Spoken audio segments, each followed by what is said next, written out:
Hi friends, आज हम Lumix method से पोर्ट्रेट बना रहे हैं। तो देखिए, लूमिस मेथड के लिए जो मैंने यहाँ पे सर्कल बनाया है, हमें वो बनाना होता है अकॉर्डिंग टू रेफरेंस।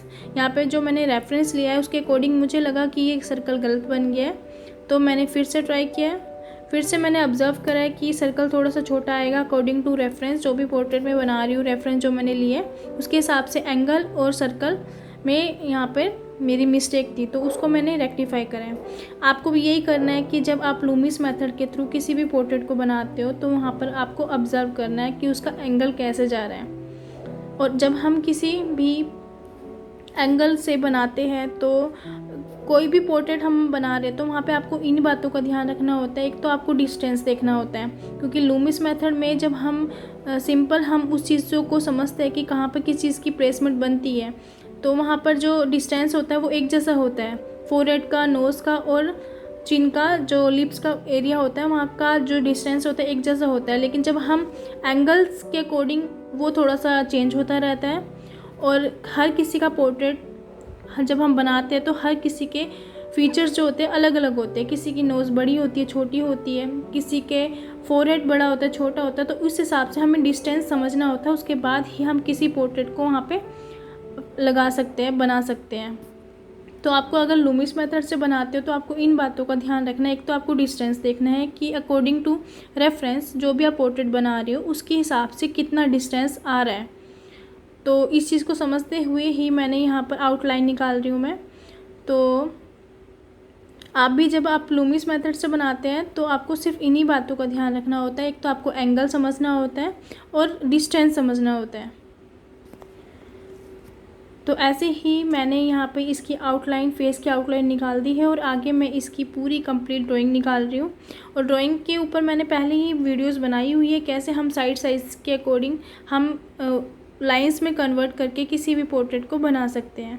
आज मैंने ये लूमिस मेथड से बनाया है, तो पहले के जो वीडियोस मेरे हैं वहाँ पे मैं स्ट्रेट लाइन में, सिंपल स्ट्रेट लाइन में कन्वर्ट करके इन पोर्ट्रेट को मैंने वहाँ पर भी बताया गया है कि हम कैसे बना सकते हैं।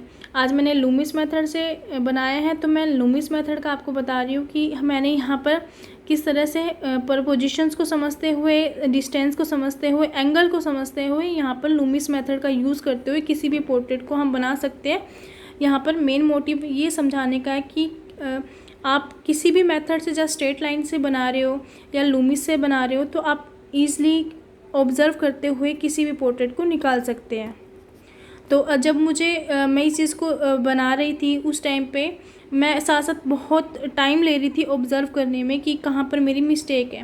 क्योंकि जब हम इस चीज़ को निकालते हैं, चाहे हम किसी भी मेथड से बनाते हैं, तो हमें सबसे ज़्यादा वहाँ पर ऑब्ज़र्वेशन ही हमारा काम करता है।